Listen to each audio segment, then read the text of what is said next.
Do you remember a time when you watched an obscure anime?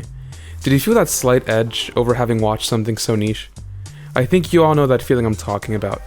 You are now officially a cultured anime consumer that has a refined taste. And now that you've developed this taste for anime, you can now rant to everyone about how underrated the anime you just watched is. You see, this is a very common thing that you'll see on Reddit, my anime list forums, and YouTube comment sections. But the example that seems most prevalent and consistent to me is for the anime Monster. Monster is a series released in 2004. Originally created by the brilliant mangaka Naoki Urasawa, it's a series that can often fall into the category of elitist and connoisseur anime. Even before I watched it, it always seemed like an intimidating series to watch, not only because it was on the longer end at 74 episodes, but also because I knew little to nothing about the premise, other than the fact that it was a psychological thriller that involved a surgeon. Despite all of this, I watched it, and I'm very glad I did.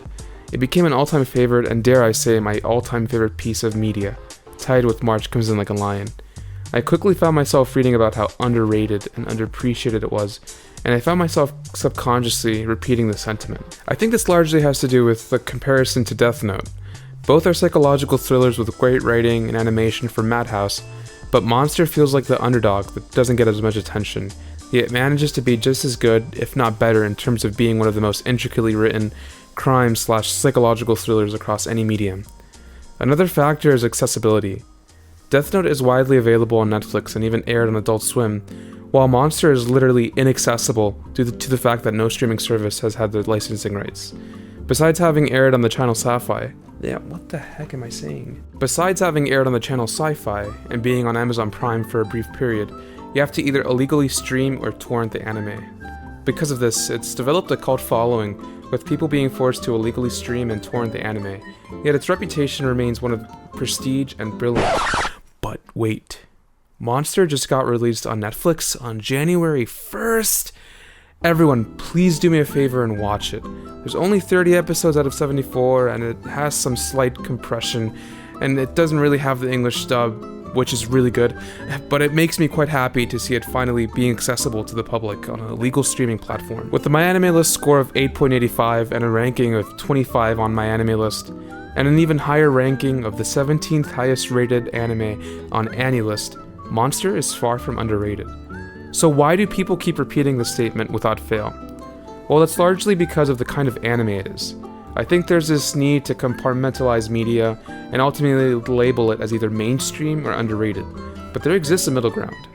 So let's pull up some examples, shall we? Showa Gen Roku Rakugo Shinju is a series that is highly revered as one that is rich in its history, writing, and character development. Blending in historical elements of the wonderful art of Japanese storytelling called Rakugo, it tells the life story of Yakumo as he ages and sees the maturation of this wonderful art form. A quick look on MyAnimeList will show you that it's number 44 in the highest rated anime. It only has 61,000 users. This is a great example of a series that is highly ranked but has a smaller amount of ratings. This brings us to the word that most people mean to use instead of underrated, which is actually underappreciated. Despite its rich narrative with incredible writing and animation, it maintains a small yet loyal following, which is largely due to its marketability. A historical drama about Rakugo and Showa era Japan will simply not be as popular as a shonen series in the top 10 most popular anime on MyAnimeList and AniList. Nevertheless, the series was produced by Studio Dean in 2 seasons and received critical praise. Now let's look at an example of an anime that is both underrated and underappreciated. Karekano, or Kadeshi Kanojo no Jijo, or His and Her Circumstances in English, is a series that was adapted by Studio Gainax in 1998. Studio Gainax, primarily known for Neon Genesis Evangelion, is an interesting pick for adapting a rom-com, but with Hideaki Anno's style, it brings about the intimate and personal aspects of Evangelion. Looking at Evangelion's scores is interesting, as it essentially breaks the rules of everything we've discussed. It's marketable on the surface level, but becomes a lot less marketable as the series reaches its finale in the end of Evangelion. Despite this, it almost has 1 million users on MyAnimeList, and maintains its place in the top 250 highest rated anime. Again, you might see someone throwing out an argument that Evangelion is underrated because of its philosophical messages and use of metaphors to represent characters, and when watching the series, it's kind of easy to see why. That's a big part of Hideaki Anno's directing style. Karekano maintains a lot of Anno's directing quirks. The B-roll of the surrounding atmosphere, the almost discomforting glimpse that we get into the two main characters' personal lives that involves them getting past the facades that they wear in the day-to-day life. Much like Evangelion's deconstruction of the mech style that previous mech anime had, Karekano is far from a typical rom-com, in the sense that it borrows a lot of psychological qualities from Evangelion. It's subversive, with an ending that didn't wrap up the manga and a troublesome directing dilemma in the last 8 episodes. Karekano maintains a steady 7.59 on my anime list, along with it having less than 80k users. Let's take another example of a series that is both underrated and underappreciated. Super Cub was one of the highlights of 2021 for me. It was a laid-back slice of life that had clear influences from Yudu Camp, yet managed to be original.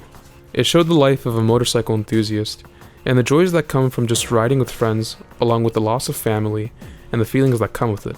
Again, it has less than 50k users on my anime list, and currently has a 7.43 ranking. I'd consider it underrated. While we're talking about slice of life and Iyashikei, it's also worth mentioning Aria. I'm currently watching it, and it's quickly becoming a personal new favorite. It's not only underappreciated when it comes to other anime in the Iyashikei genre, but the first season also currently at a 7.67 on my anime list, which I'd consider quite low.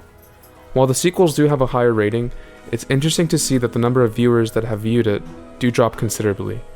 Now for a personal recommendation. Check out Honey and Clover.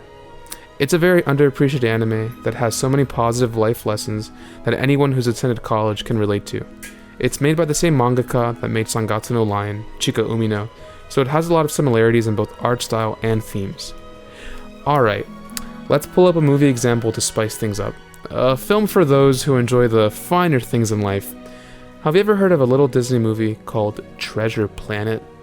Fellow millennials and Gen Zers might remember watching this movie made in 2002, loosely based on Treasure Island. Despite its rating of 69% on Rotten Tomatoes, it's maintained a loyal following, and honestly, I'm glad it's not outrageously famous.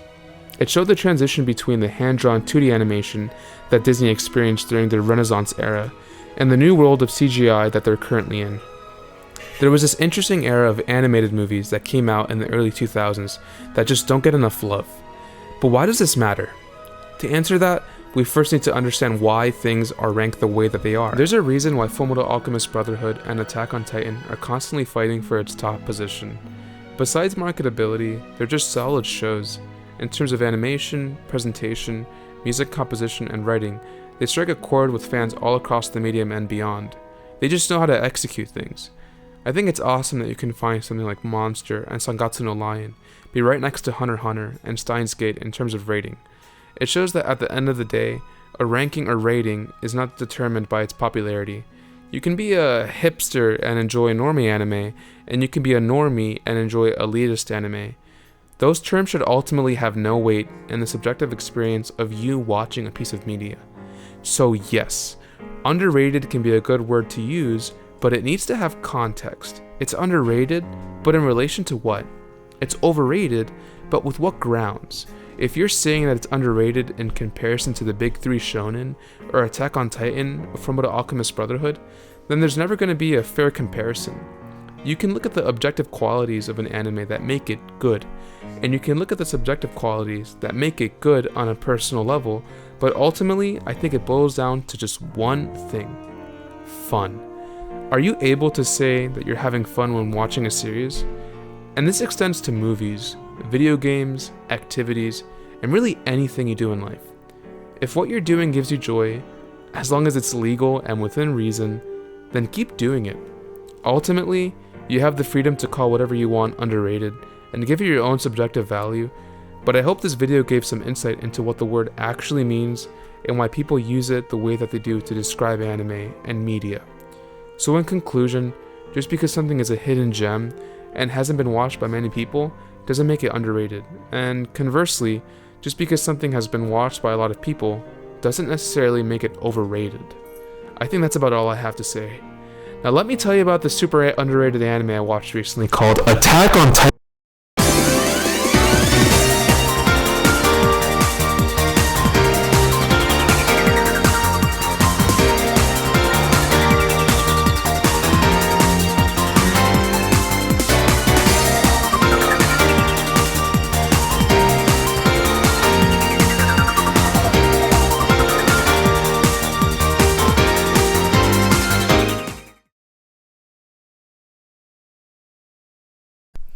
Hey guys, thank you for watching this video. Please leave a big fat thumbs up, and while you're down there, click the subscribe button. And also, click the notification bell so you can be notified for more videos this channel posts. Thank you, and see ya on the next video. Bye.